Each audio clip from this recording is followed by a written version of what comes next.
the biggest challenges for people is everybody wants a better quality of life. Everybody wants life to be greater, but almost all of us get stuck at times where something stops us, something prevents us from doing something that we really are capable of doing. Whether it's turning around our body or shifting a relationship or turning around our finances or maybe just being happy and fulfilled at a different level, we get stuck with a belief of how we're not supposed to be, what we're not supposed to do, what people won't accept, what we're not capable of. Or maybe we get stuck in an emotional pattern of just being pissed off or frustrated or worried or sad or overwhelmed. Sometimes we get stuck, not so much in anything but just some habits of doing things a certain way. And what a breakthrough simply is that moment in time where there's an opening. And the opening can come from a conversation, it can come from meeting somebody that inspires you, it can come from an insight, it can come from watching a movie and being moved emotionally at just that right moment. It usually comes because something kind of clicked inside of us. Something snapped us and made us look at life through a different filter, in a different way. And it's a real breakthrough because you take that little insight, that little distinction, that little moment, or maybe that little or big emotion inside of you that says, no more, I'm going to change this, and suddenly you do something to make your life better. You break out of the impossibility of life has to be this way or life is controlling me, and you start to take back control of your life. You start to make the shift that creates the quality of life that you really deserve. Everybody experiences extreme stress at some point in their life. I don't care who we are. Something happens outside our control and it hits our life and it knocks us on our tail. It might be a health stress. It could be something with your family. It could be economic, career. It could be something emotional that happens, biochemical. There's so many things. It could be an environmental situation that had nothing to do with you. Every one of us in our lifetime are experiencing extreme stress, and these days, because of the economy and the way we respond to it, the majority of people are experiencing some form of extreme stress, at least according to polls. Stress doesn't come from the facts. Stress comes from the meaning that we give the facts. Yes, those things have happened, but the real question is, if we fight what's happened, we got a problem. We got to decide, what are we going to do with what's happened in our life? How are we going to take this? How are we going to mold this? How are we going to turn our life around? Because when you come up with a new meaning, you get a new life. So what are we going to do in this session? Well, in this session, we're going to take a look at something from a different perspective. We're going to ask you this question. What is the single force that controls the quality of your life? If there was one gift our Creator has given us, or the universe, whatever you believe, what is it? What is the one power that you have right now in this moment that can change everything? You have it, I have it, we all have it. It's this one singular individual power that can change anything in our life, regardless of what's happened to us. And I know you know the answer. The answer is the power of choice. The one thing we have in this world is we can't control the events, but we can choose what to focus on, we can choose what things mean, and we can choose what to do. Those three choices, those three decisions really control our life. It's not so much the conditions of our life that control our destiny as much as the decisions of our life. Try for a second to think about something. Think about your life and just think about, are there a few decisions? If I were to ask you 2 decisions you've made in your life, that if you would have made a different decision, you would have had a totally different life. I mean, it may be, a life may have been better or may have been worse, I don't know, but you would have a different life. I'm not asking you to buy into the fact that you should have known the answers. I just want you to see the power of a decision. How is your life better today because of a decision you made years ago, not just negative ones? Think about it. Sometimes a little decision changes your whole life. Like you decide one day to go to a certain school, and you go to that school or to go eat someplace, and you bump into the person that becomes the love of your life. Or you meet someone, and you decide as a result of that you're going to become a photographer or a software engineer or a business person or a doctor, a dentist, whatever. They impacted you, but you made the decision, that's what I really want. That's what my life's going to be about. And that decision has affected so much of your life, what you do, how you live your life, how you spend your time, what you earn or don't earn, who you attract into your life. Beliefs you have all come from some of these little decisions. What you decide to eat from your dinner plate each night certainly determines your physical destiny, right? We all know that, at least to a certain extent. I know there's a certain amount that's genetics, but I'm talking about the stuff you and I can control. So decisions equal destiny. It's not our conditions, it's our decisions. So if we want a new life, if we want a new experience, we've got to make new choices. If you don't like the way your career is or your business is, change it. If you don't like your body, change it. You don't like your relationship, change you first, because if you change it, you'll bring you to the next one. Maybe it's time to change it too, but change yourself first. If you want to change anything in your life, you have the choice. So there is no right or wrong. I just want to make you aware in this breakthrough session that everything in our life changes the moment we make a decision. And I mean a real decision. A decision is when you cut off any other possibility and you commit to something with everything you've got and you take action. But the big decisions start with little decisions like, what am I going to focus on? Because whatever you focus on, you're going to feel. If you focus on all the things that have been done to you in your life, of course you're going to feel like hell.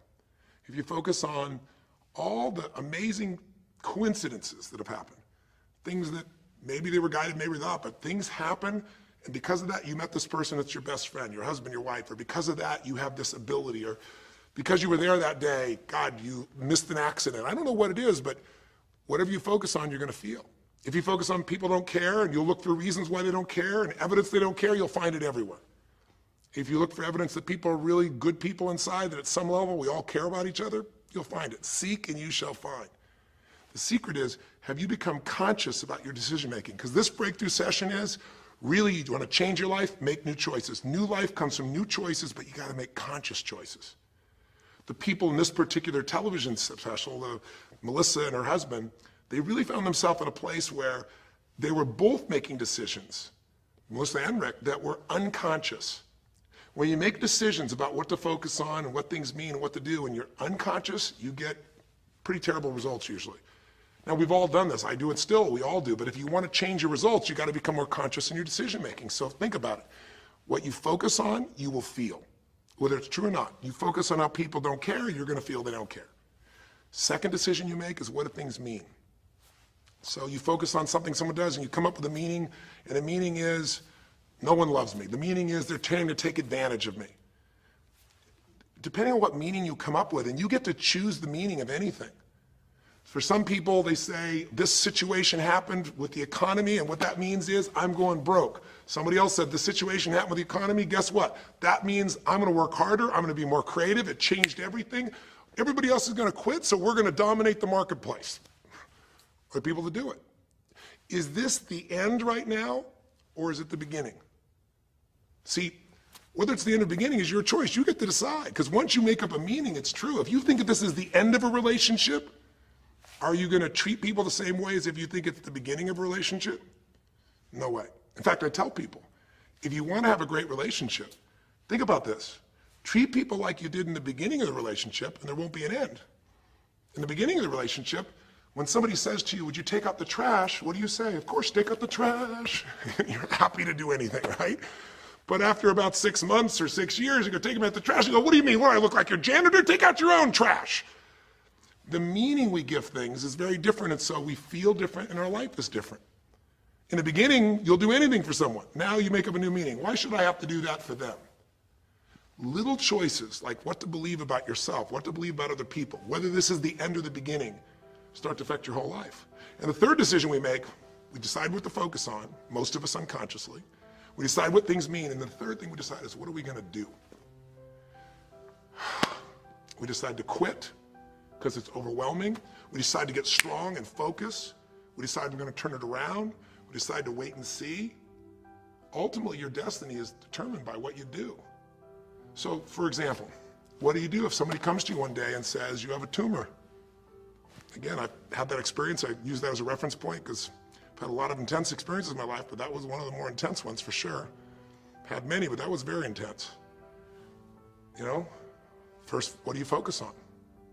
Do you focus on it's over? Do you focus on why me? Do you give it a meaning that says, I'm going to die? What do? Do you just go through traditional therapeutic approach? Do you put yourself in the hands of someone else? Do you evaluate this? Do you get a second or third opinion? Your destiny is determined by your decisions. Now, if you're a guy like Lance Armstrong, you focus immediately on, I gotta find a solution. The meaning you come up with is, this is the ultimate battle. And what you decide to do is you're gonna exhaust every possibility. Now, that doesn't guarantee you're gonna succeed, but it's interesting. When you have that kind of a mindset, it shifts you. And Lance Armstrong, I mean, he was told things like, look, You got tumors here in your brain, you got them in your lungs, right? You got obviously in testicles, and you ride a bike for a living. That's pretty tough. But he made it through all of those pieces. Now, am I saying because he made the right choices? I can't tell you that. There's certainly some grace in everything. I think in life, there's three things. There's our ability to choose what we're focused on, or to commit, to get a result, to put all our intention and focus into something. There's our ability to do the right things, to have the right strategy, to execute. And then there's some grace. There's what some people call luck, some people call grace. There's if you do the right things over and over again and with total focus, sometimes, you get good fortune that comes your way. And you tend to have more good fortune when you're totally focused and decisive and you take lots of action than if you kind of just sit around and accept things like you don't have a future. But the point of the matter is this guy turned it around. And what was he like after he got through this problem? After he had his breakthrough, after he faced cancer, racing against some other guy seemed like nothing by comparison. You're not much of a competitor. I faced death. And he goes on to win Tour de France after Tour de France after Tour de France, breaking every record anyone could ever imagine. What do you do, decades ago, half a century ago almost now, and someone says to you, go to the back of the bus, and you're African American? One woman just decided, you know what, you can't take my dignity from me. I can only give that up, and I don't choose to give it up, and I will not go back to the bus. The answer is no. And Rosa Parks changed an entire society. Because that day she chose to focus on something else. She gave it a different meaning. This is not a command. You do not have control over me. And she decided to fight. And she changed the direction of a country and of many other countries. She started something. We forget that you don't have to be famous to have the ability to change at least your own personal history, to change the direction we go in our life. We have the power to choose, even if you haven't before. You can finally say, no more, I won't put up with that, within myself or from anybody else. And here's what I'm going to do differently. That's where the breakthroughs really start to happen. Now the question is, why do some people stand their ground and make something change versus other people just kind of accept things? Why do some people make bold decisions and other people make decisions that are based on trying to hang on to what they've got? Well, that's a more complex question to answer than we might have in a few minutes in this one session, but it is one that I've spent my life studying, because when you can change your decisions, you can change your life. When you can change the force that controls your decisions, you can change anything in your life. At some level, we have certain beliefs and values. But if I was going to make it simple, I'd say there's two things that determine your choices. The first thing is the state of mind and emotion you're in at that moment. Think about it. Have you ever snapped at somebody and had nothing to do with them? It was just the state you're in, right? You were frustrated, you were pissed off about something, and in that state of mind, whatever they said got interpreted to that state, and you made up a meaning like they were an irritant or they were interrupting you. They weren't. You probably felt bad afterwards. When we get in the wrong state, we make the wrong decisions. When you get in a strong, empowering state, you'll make a better decision. Learning how to direct your state is a big part of what my work is with people, and it's a big part of what I do in my seminars. But the other thing that affects your decisions would be what I would call your story or your blueprint. We all have kind of a story about how our life is supposed to be. It comes from a set of life experiences, interpretations. Some people think life is all about getting theirs. Some people think life is about growing and contributing. Some people think life is about making judgments. Some people think life is about saving other people's lives. Some people think life is about being successful. Some people think God is the basis of everything, and the way to know God is to go through life in a very specific way with a set of rules, and they follow it. And that's what they believe. Whatever your story is, whatever your blueprint is just another way of saying whatever you believe is how your life is supposed to be, at some level, we either follow that blueprint or we fight it. If we follow it or we fight it, we're going to find that we're going to bump into things in life where life isn't always the same as we expect it to be or think it should be. And that's where we start to experience stress. So in this session of Breakthrough, when you watched this story and you saw Melissa, you saw the conflict between what she desired most and what she feared most. I really believe life is the dance between what you desire most and fear most. That's where you find where we live our life. The dance between what you want most and what you fear most. That's where all that energy is in life. So what does she want? She wants to be famous. She wants to be able to sing and have everyone hear her voice and be able to touch everyone. She wants to contribute. She wants to share her gift. And she definitely wants to be famous and successful. She needs to be closer to her children. And one of the big challenges in life is oftentimes what we want and what we need are two different things. She has 5 boys. They're all extremely young, as I'm sure you saw. And she has a husband. And while they're all supportive of her going on this journey, somewhere along the line, she lost that connection to what was most important. Now, is she a bad person to make bad decisions? No, good people make bad decisions when they get in lousy states, when our ego gets involved, or when we start believing our story. And here was the story she had. Being a mom's important, but the bigger gift God gave me is my singing voice. And once we get seduced into a particular story, and we start to believe it, it takes a hold of our life and it controls all of our choices. And then pretty soon, bad choice on top of bad choice on top of bad choice starts to affect our life. Can you relate? How many times you've made some choices that you wish like hell you would have made a different decision back then, or that no one ever knows the stupid decisions you made? I know I can relate to that. So what I want to talk to you about today for this brief little session is how to break through a crisis. Crises happen, whatever type of crises you go through in your life, and I know you've had many, when we make some choices unconsciously and we get consequences. And we make them unconsciously because we're trying to get what we want. We don't really know what we value most. We don't know what we need. And we find ourselves waking up one day and going, why is my life this way? It's kind of like life is always calling to us to constantly grow and improve. You know, if you're going to look at what's going to make life work, it's really simple. What makes people happy is progress. We're happy when we're progressing. If you're overweight, but you leave today and you say, you know what, this breakthrough thing, what I got today for me more than anything else is, I've been stuck waiting for some magical diet, some magical exercise plan, some magical time in the future when we have more time. There is no more time. I don't need to wait for that. I'm just going to make a decision today to get started. I don't need to go out there and go interview 20 trainers and get online. I don't need somebody to give me a perfect plan. I need just to pick up my shoes and start walking. I need to just get somebody behind me who just goes, run! I don't need to wait for perfection. I'm going to do something right now. I choose to get fit. I choose to walk. I choose to run. I choose to go join a club. I'm doing it now. A breakthrough happens the moment you make a new choice. And you don't have to wait. You can just get yourself in a new state. Maybe this tape will get you doing. Or you just have to have a new thought that says, you know what? I made choices in the past. I'm overweight because I chose to eat this and this. I'm not going to eat it anymore. I'm changing now. You can change your whole life real fast with just a few choices.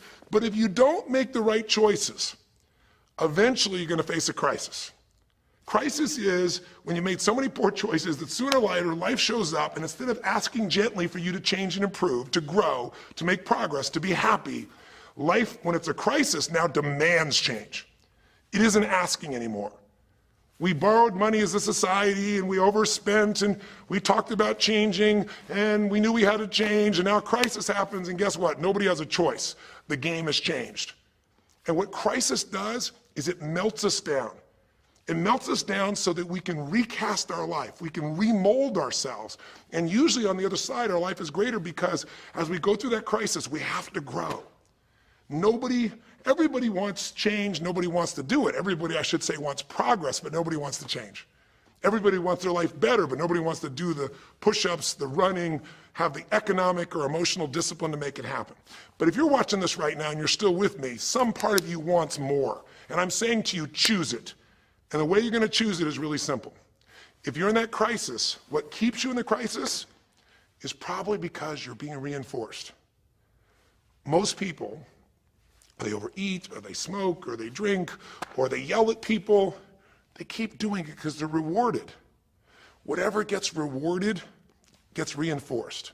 Whatever habit or behavior is reinforced becomes a habit, and then pretty soon, do it long enough, it becomes part of your personality, and pretty soon you think it's who you are, and you just keep living that way.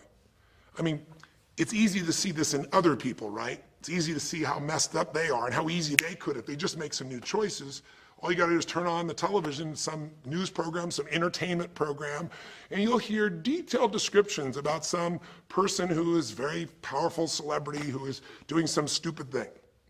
Why do we see all this stuff on television? Why do we hear about every person you can imagine, from Lindsay Lohan to Britney Spears to all the way back to the old days it was Elvis or Michael Jackson or whoever it is that's in the news today in this stage of life in your country as you're watching this? It's because we want to see other people who make bad decisions so we can feel better about our own. But the reason those people don't change, Lindsay Lohan, she's got another DUI. She's putting herself at risk. She's putting other people at risk. She could kill someone. She goes to jail, it's supposed to be 90 days. But here's the consequence. It goes to 2 weeks. And before she even gets out of the jail, she makes a deal for an interview and gets paid $1 million when she gets out for the interview. What do you think the chances of her changing when her bad behavior gets her $1 million, and I don't know if she even makes that for that much time of acting at this stage? What do you think the chances are when people around her say it's not your fault, it's not fair, they treat you unfairly? As long as we have the decision that we're not responsible, it's not our fault, we can't change anything. We have no power. So I don't know by the time you watch this if Lindsay will have changed, but if she did, it'll be because the enablers are gone, she's taken responsibility, and she's found something she values more than attention and money for bad behavior. Now, it's easy to look at that with her, but what about you and I? Where are you and I addicted to our problems? Where are you and I reinforced? So many people, when they have a big problem, listen, if things are going well, you say, oh, it's going so great. Your friends go, well, that's great. And after a while, they go, well, easy for you. But if you got a problem, people go, hey, I understand, and they connect with you. Where do we get addicted to our problems? If you want to make a new choice, if you want to make a new decision today, if you want to have a breakthrough in some area of your life, you got to give up the story that it's not your fault, and you got to give up the attention and the love and the connection and the commiserating that comes with it with other human beings. Here's how you change. 5 simple, quick steps, and then I'm going to give you a little tool that if you want to, you can go online and really make a change with. If you're going to change your life, step 1, I don't care if something has happened to you. You know, somebody has spilled oil all over where you fish. It's horrific. It's disgusting how they've dealt with it, but it's happened and you got to deal with it. Something's happened. Someone in your family's been injured. You've lost your job. I don't care what the problem is. If you're in a crisis, step number 1, see it as it is, but don't see it worse than it is. Now, what do I mean by that? I don't mean be some Mr. or Miss positive thinking. By now, if you spend any time with me, you know I'm not about that. I'm not here to tell you, go to that garden and chant, there's no weeds, there's no weeds, there's no weeds. Doing affirmations is not going to change your life. You got to go see where the weeds are and pull them out. My point is simple.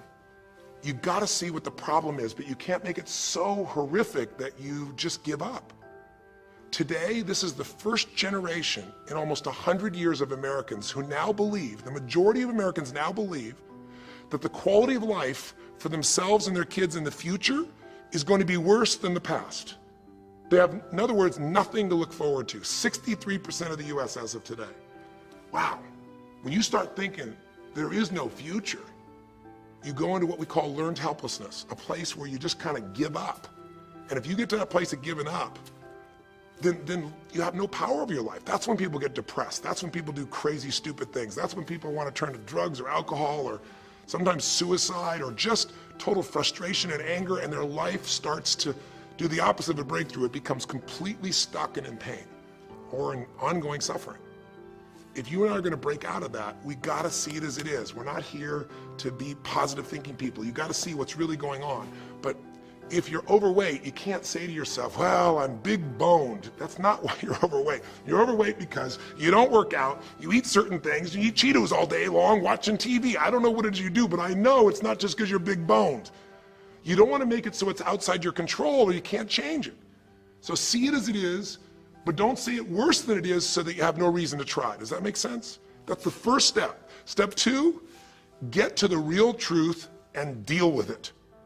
Don't just see it as it is and not worse than it is. Don't just like balance it, but now get to the truth. I mean, listen, if the truth is you've been trying to get a job for 2 years and you truly have worked every day in a particular industry, and the number of jobs in that industry have shrunk down, and you really aren't getting that job, then you might have to look at the truth. The truth is you might have to retool. You might have to say, gosh, you know, the industry I'm in is gone. I mean, gross, simplistic example, but for years, vinyl records were around for 85 years. And it was a gigantic industry. And things came and went. During the vinyl record time, what happened? Well, there was, remember those 8-track tapes? Are you ancient enough to remember those things? Maybe you know somebody remembers those things. These big boxes, you push them in and out. Yeah, 8-tracks came and went, vinyl records were still here. And then cassette tapes came, right? And cassette tapes were smaller and more compact and more convenient and more seemingly indestructible. And they came over here and vinyl records were still selling like crazy. If you had a job in vinyl records, you kept it. But then a little thing came along called the CD. And when that happened, Almost overnight, you saw an entire industry that's been around almost a century was gone. If you were the guy that worked in the vinyl record factory and knew everything about it, it was the second generation, didn't matter. It was over. And now we laugh about a CD, right? Because everything in this digital world you can have instantly. Who wants to put it on a CD? Pretty rare, still available. In vinyl records, maybe there's a small market of people that are collectors, but it's gone. My point is, if you're in the vinyl record business, you got to tell yourself the truth. You got to see it as it is, not worse than it is, but you also got to get the truth and deal with it. You got to deal with the cards you're dealt. You're going to have to retool. You're going to have to change something. You might have to move. If you live in the Gulf, and I don't support anything that's happened there, who could? It's unconscionable what's happened with BP.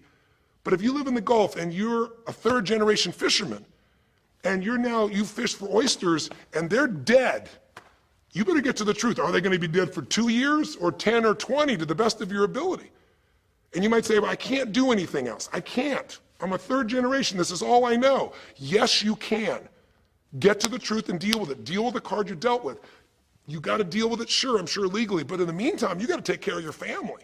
I'm not saying this off the cuff easy because I've been in those situations where it's impossible, it's unjust, it's wrong, but I still got to deal with it just like you. Am I making sense? It's like, you might say, I've lived here my life. You might have to move. You might have to fish someplace else. You might have to, I know you still got to deal with all the consequences, but you got to take back control of your life. There are unjust things that happen, but you got to take control. Easy for me to say, I'm not sitting in your shoes. I get that. But who hasn't experienced some form of injustice someplace? Who's not dealt with something unfair? Who's not dealt with something that wasn't meant to be unfair, but it affected your entire life, your career, your finances, whatever? You got to tell yourself the truth, and you got to get to those dealing with the reality right now. The longer you wait, the longer the crisis will be. If you're having an economic crisis, got to deal with it. Got to downsize, right size, do whatever it takes. And I say, okay, Tony, well, so far you're telling me don't allow myself to make it so bad I don't try, see it as is, but don't make it worse than it is. And you're telling me get to the truth and deal with it. Well, that's nice, but how do I do that? Maybe the third step, more than just getting the role model, maybe to be more specific, is get a vision first. Get a vision and get strong. That's what I think your third step should be. You first tell yourself the truth. Yes, see it as it is, not worse than it is. Tell yourself the truth and deal with it. But the way to deal with it is say, what am I going to go for? There's got to be a compelling future. I've got to come up with a vision for my life or a vision for my relationship. I've had terrible relationships, nothing's worked. Tell yourself the truth. I've made poor choices, or I've told myself stories and gave myself excuses, or I've not had the courage, whatever it is. Get to the truth. And then get yourself a vision for what you do want. Because you have to have something you're going to move towards. Does that make sense? Without a vision, people perish. It says in a very good book called The Good Book. And I know there are many good books, but that's a good one to take a look at. We need something to go for. We can deal with any problem today as long as there's something that we can look for in the future that we can strive for. It'll give us the emotional and psychological fuel, the juice, to keep moving forward. So you got to come up with a vision, and a way to do that, we'll call that step 4. Get a role model. You might get the vision from a role model, you might get the vision just from coming up with a new idea. But in order to figure out how to go from where you are to where you want to be, to close the gap from where you are to where you want to be, it's best to learn by other people's experience whenever you can. So get a role model, get their strategy, and go to work. Get into action. So I'll give you an example. Years ago, when I was first starting to try to figure out how to build myself financially, I grew up at a time when, just as I was starting to do well, this big recession happened. And I remember I was like 29, 30 years old, I think, and maybe 31. And I was doing okay. And then all of a sudden, there were all these business challenges because we went through this severe recession back in those days. And I remember at the time, everybody was downsizing and freaking out. And I thought, you know what? I don't want to just settle for this. I want to find a way to do well. Who's done well in really tough times? And so I started doing my homework. And in those days, you didn't go out and use the internet the way you do today. You couldn't access all that information. We actually went to libraries and did research in traditional ways. I'm ancient enough to remember those days. And I started hearing about this man named Sir John Templeton. Very famous man. He's a man who became a multi-billionaire as an investor. He started with nothing. But what was interesting is when I started to find out about his story, because here's a guy that when he's a young man, he's called Sir John Templeton now. He was actually an American originally. And he wasn't Sir. He came from a very poor family. And he just decided that in his life, He wanted to not only do well financially, he wanted to do so well he could help other people at any level that he wanted. And today, by the way, he's passed, but before he did, he created the Templeton Fund, and he also created a fund that now delivers money, gives money each year at the Templeton Prize to people that do good spiritual works, and it's larger than the Nobel Prize, and it continues to go on. But the guy started with nothing, and here's how he did it. Listen to me now. The reason I look for him as a role model is because he made all his money in the worst of times. He made all his money when people were going through the equivalent of the deepest recession or depression possible. His whole belief was, and this is different than almost anybody else you see around you, was pessimism was the secret to success. That what he wanted to do was make money when people were most pessimistic. Because when people are optimistic, they want you to pay for their house a huge sum of money. But as they start getting more and more pessimistic, where pretty soon they think they can never, the house is the worst thing to have, they'll virtually give you the house. They'll virtually give you the business. And so he made all his money starting in World War II. When the war broke out, when Hitler invaded over in Europe, he took all the money he had and borrowed a total money of $10,000, a total amount. He bought with $10,000 every stock on the New York Stock Exchange that was $1 or less that he thought might be useful, including some companies that looked like they're going to be bankrupt. But he did it when people were the most pessimistic. Because if you recall, it looked like Hitler was going to take over. It didn't look like we were all going to be the winners. It looked like Hitler was going to dominate. And when people were that scared, they would give up anything they had just to get a little bit back. And so he bought all this stock that eventually made him a multi-billionaire. He became a billionaire because after things changed, after the war, just 5 years later, and the economy started to surge, everything changed for him. Where do you think he invested next after World War II? Where was a country that was pummeled, that was down, the factories were basically turned into mud? Japan. You could buy things for pennies in Japan that would have cost you hundreds of thousands of dollars before, and he did. When everyone was most pessimistic, he went and did well. And then he sold when the 80s surged and when everybody thought Japan was the greatest country on earth and had the biggest businesses, he sold and made his maximum profit when people were overly optimistic. He did the same thing down in South America when inflation went crazy. This man spent his entire life basically having a strategy of how to succeed when everybody else was scared. I tell you that because he's a role model. What he did, how he did it, it's all in writing, it's crystal clear. You could do the same. But you won't be able to do it when you're telling yourself the sky is falling and it's over. When you see it worse than it is, you'll just give up. You won't do it if you don't tell yourself the truth is, you know what, this system isn't working. I got to do something. I got to change my finances. I got to change my job. I got to reach. If you don't tell yourself the truth and deal with the truth, the real truth, nothing's going to happen. You won't ever even think about a guy like John Templeton if you don't have a vision that says, I don't care how the environment is, I'm going to find a way to do well.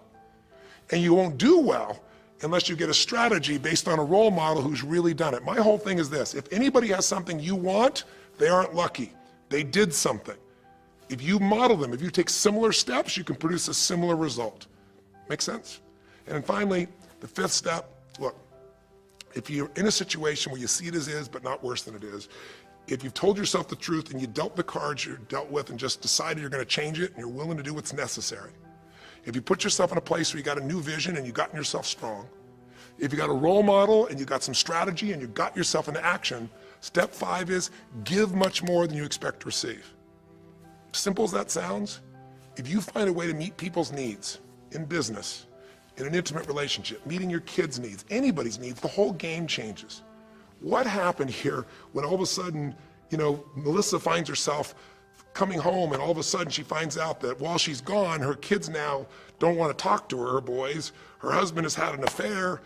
Well, none of that could change if she would have just said, you know what, my whole life is over, I'm done. And oh, by the way, I've just lost my career too because while I'm busy trying to deal with my family, I didn't finish the record, so I lose my record deal. And oh, by the way, we don't have any financial stability, now we're losing our house. If that family would have just said it's over, if Melissa or Rick either just said it's over, it would have been over. But they told themselves the truth. We got severe problems here, but they didn't make it worse than it was. They didn't say we can't turn it around. And then they got to the truth of the infidelity, the truth of her addiction to going after fame instead of being a mom, the truth that neither one of them had been really competent at parents and had not given the energy to the kids that they deserved. The truth will set you free, but first it'll piss you off. You know, it doesn't feel good, but Not feeling good is sometimes where you get your drive to change things. They started looking around and said, we don't have the skill to even manage our house, much less our finances. We got to do something different. We got to focus on our kids. We got to focus on turning things around. We got to turn our relationship around. But that wouldn't have worked unless they got a vision of starting to see, it could happen. And that's what I helped them with. I helped them get to the truth. I helped them to stop over-exaggerating. I got them to a place where they got to see that this relationship could be back alive and passionate, and that these kids deserve both their parents, and that she really could be a great mom, and that maybe in the end she could even still have her singing career and enjoy it too. That she didn't have to give it all up. And I'm really proud of her. She did it because she found a role model. She got a vision, but she got a full role model. And the man that she works with today is a man that's sold, I think now 5 million or 10 million records. And most people outside the country business don't know his name. He's her mentor now. He's made music with, Willie Nelson, with just about anybody you can imagine in the business. And he's done it for all these years, but he's never left the central part of Texas because that's where his family is. And Melissa's had offers to go to Sony Red. She walked away because they said, you're gonna have to do these things without your family. She found out what was most important, and she made the decisions that met her needs to be a great mom. When you fight life and go, I should be a singer and not a mom, and you got 5 kids, you got a problem. When you fight life and say, the economy should be different, you're gonna be stressed. Deal with what is, without exaggeration, with total honesty, dealing with the cards, coming up with a vision, finding yourself a role model that shows your strategy, work your tail off, give, keep changing your approach, and you can get where you wanna go. Make sense? Now that might sound like a lot. So to get you started, here's what I'd like you to do for this session. Start out, if you want, by taking a big crisis or problem you have and going through these steps. Saying, okay, what's really true? And let me exaggerate, let me stop the exaggeration. Let me not make it worse than it is. Just let's define what's true. Let's stop the story, just here's what it is. We got this much financial challenge. We got this physical challenge, whatever it is. And then go to step 2. All right, let's find out the truth. Let's get the details. Let's get the details and figure out what we're gonna do. And then here's where we're gonna go. This is where we're gonna eventually get to. It might take us longer to get where we wanna go, but we're gonna get here. Who's done it that we can model, that we can follow the steps in, who can coach us? And let's just work our tail off and change every day. But to give you a quick jump, sometimes when you're in the middle of crisis or crises, multiple crises, lots of things going on simultaneously, it feels a bit overwhelming. So, and you might not know a role model. You might say, Tony, I don't know who. Well, not hard on the internet these days to find role models, or come to an event. I can promise you we can show you plenty of role models. This is what I do for a living. But what you can do right away is you can model yourself. Think about it. Almost everyone alive has been through more than one tough time, crisis or multi-crises, where you're having a problem financially and you're having a problem with your family and you're having a health problem all simultaneously. Those are the intense ones, right? But if you're standing still today, most of us have found a way to get through it. And if you don't, you know someone who went through a tough time, a grandmother, an aunt, an uncle, somebody. The greatest way to make that change happen, when you break out of a, break through, you break out of a problem, you break out of a crisis, is model yourself. So we have 5 questions when you click on this link. And you can do it by video so you can see yourself, and you can share it with other people, or you can type in the answer. I'll tell you in advance what they are, and then when I'm done here, I want you to do it right away if you would. The first question is, what's been one of the toughest times in your life? What's been one of the toughest times in your life that you did get through? Maybe it was a financial situation. Maybe it was a career situation. Again, maybe it was an intimate relationship where you were crushed. You thought you could never make it through all the pain you went through there. Maybe it was a physical challenge, a health challenge. Maybe it was a lack of confidence or ability. I don't know what it was, but what was a just incredibly tough time that you did make it through? And you're just gonna jot it down.